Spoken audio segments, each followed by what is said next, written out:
네, 안녕하세요. 오늘은 코로나에 걸린 기립과 히릿을 대신해서 삐리릿이 진행을 맡도록 하겠습니다. 혹시나 당황스러우셔도 하루 이틀만 더 기다려주세요. 빨리 완쾌 후 돌아오도록 하겠습니다. 같이 공부하시죠. 렛츠 삐리릿.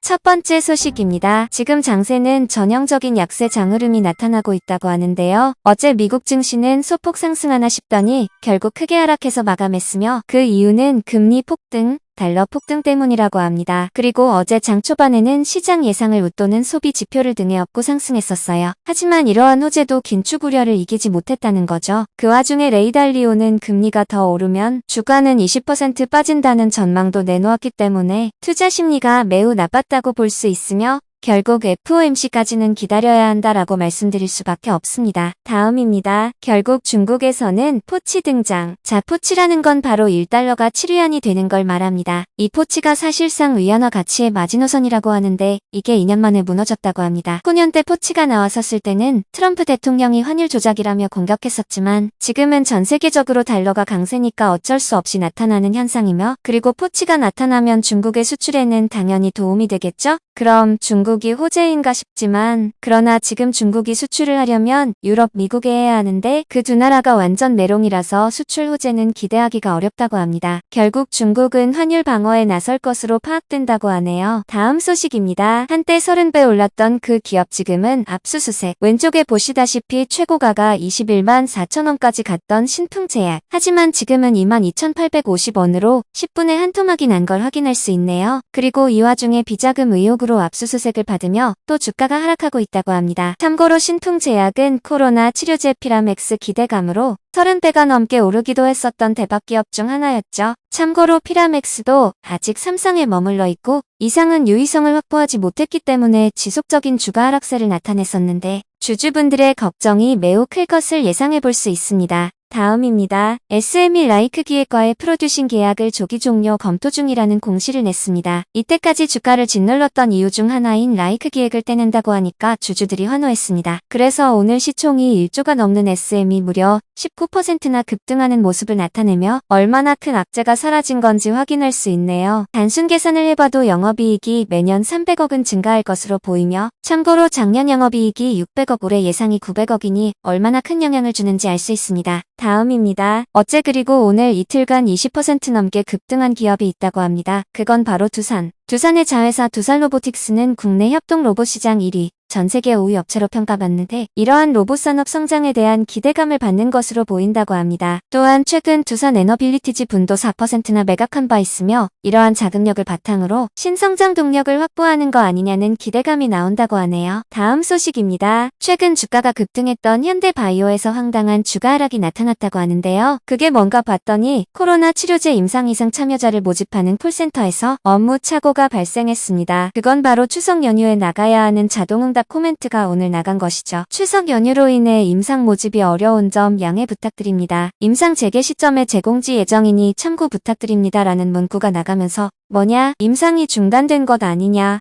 이러한 문의가 빗발쳤다고 합니다. 물론 회사는 바로 대응에 나서면서 이건 단순 실수라고 밝혔지만 시총 1조가 넘는 현대바이오가 현재 19% 넘게 주가가 빠지고 있습니다. 바로 회복이 되지 않는 것도 정말 신기하네요. 다음입니다. 지난달 국내 자동차 업계 생산 내수 수출이 지난해 같은 달보다 늘어나면서 1년 7개월 만에 트리플 증가세를 기록했다는 소식입니다. 자동차 생산량은 28만 대로 작년보다 21% 늘었으며 내수는 13만 대로 1% 증가. 친환경차의 내수와 수출 실적은 모두 역대 동월 최고를 기록했으며 수출 금액은 20개월 연속 증가세를 이어갔다고 합니다. 또한 올해 미국 시장에서 국내 브랜드 점유율이 상승세를 보였으며 작년 같은 기간 대비 0.7%포인트 상승했다고 하네요. 다음입니다. CNN 보도에 따르면 에너지 가격이 하락하면서 러시아 경제가 압박을 받고 있다고 합니다. 러시아 재무부가 공개한 자료에 따르면 재정 흑자가 여름에 완전히 소진된 것으로 확인되었으며 6월 말 약 32조 원이던 재정 흑자는 8월 말에는 3조까지 줄어들었다고 하네요. 그러나 지난 12일 푸틴 대통령은 경제난을 부인하며 서방의 경제 기습 전술은 실패했다고 말하긴 했었어요. 과연 누구 말이 맞을까요? 다음 소식입니다. 결국 오뚜기도 진라면 등 라면 가격을 11% 인상한다고 합니다. 물가가 오르는데 당연히 버틸 수 없었겠죠? 그래서 우리는 지금부터 이 뒤에 따라올 음식료주들의 상승이 나타날 것인지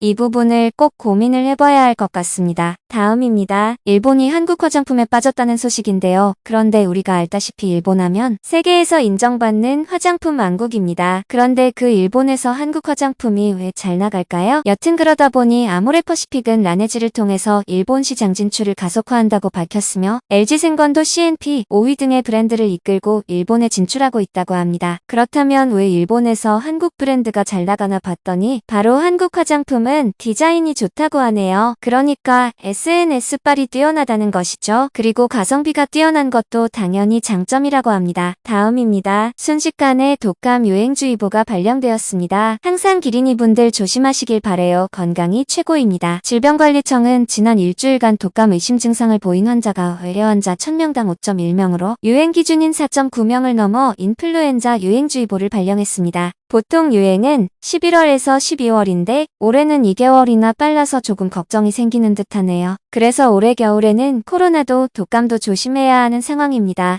항상 조심하시길 바랍니다. 다음입니다. 14호 태풍 난마돌이 한국으로 온다고 합니다. 9일 자정부터 오전까지 경상해안을 중심으로 120mm의 비가 내린다고 하며 남해와 동해상을 중심으로 강풍과 풍랑이 거셀 것으로 보인다고 하니 항상 조심하시길 바랍니다. 당연히 큰 피해 없을 거예요. 다음입니다. 착한 소비가 뜨고 있다고 볼 수 있겠죠. BMW는 2025년 출시 예정인 U클래스 제품군에 어망 등의 해양 폐기물을 재활용해 만든 플라스틱 부품을 적용할 예정이라고 합니다. 이때까지는 해양 쓰레기를 재활용하면 섬유로 썼지만 이번에는 사출성형이 가능한 특성이 있어서 외장재 및 내장재에 사용한다는 게 특징이라고 하네요. 앞으로 우리가 살아가야 할 지구, 이런 노력이 당연히 의미가 있을 거라 생각합니다. 다음 소식입니다. 요즘 애들 마약이 난리라고 합니다. 혹시 수리남 보셨나요? 진짜 재미있습니다. 주말에 꼭 보시고요. 거기에 나오는 것처럼 우리나라도 이제는 마약 청정국이 아니라고 합니다. 한국의 마약 사범은 계속 꾸준히 늘어나고 있으며 중요한 건 10대와 20대의 증가율이 가파르다는 게 문제. 10대 마약 사범은 지난 17년 119명에서 작년 450명으로 4년 만에 3.8배.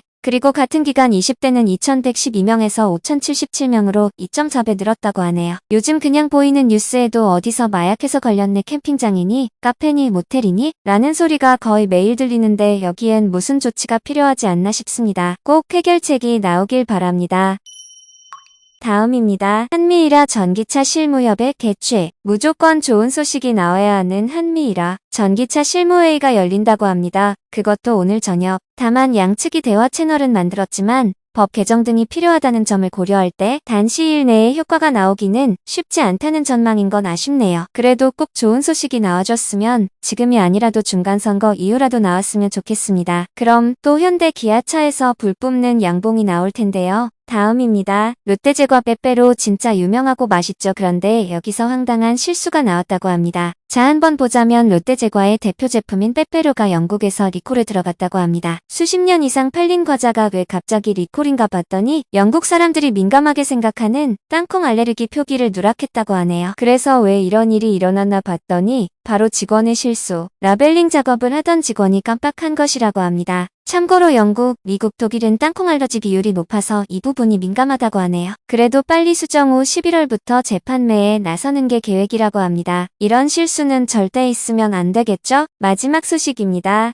자, 매번 공부하던 보호회수 관련 소식인데요. 이번에는 현대중공업의 1년짜리 우리 사주가 풀린다고 합니다. 현재 주가가 공모가의 2배 정도라서 매도세가 나올 확률이 높다고 볼 수 있겠네요. 왼쪽에 보시면 주가가 슬금슬금 계속 오르고 있죠. 그만큼 조선업의 미래가 밝았나 보다라고 볼 수 있는데요. 하지만 물론 전망이 밝은 조선업이지만 그래도 이렇게 장이 안 좋을 때 차익 실현을 하고 다른 주식을 사러 가는 사람들도 매우 많을 것으로 보이기 때문에 걱정이 나옵니다. 당장 다음 주 월요일에 현대중공업의 우리 사주가 풀리니 혹시나 조선주 저점 매수를 노린다면 기회가 될 수 있는지 파악해 보시길 바랍니다. 절대 100% 적중하는 투자법은 없다는 것도 명심하시고요. 좋은 기회가 되었으면 좋겠습니다. 자, 오늘의 공부 여기까지 끝났습니다. 오늘은 기리또 히리또 모기말이 아니라서 삐리리시 진행해봤습니다. 끝까지 보셨다면 좋아요 눌러주시면 감사하겠습니다. 지금까지 삐리리시였습니다. 바이요.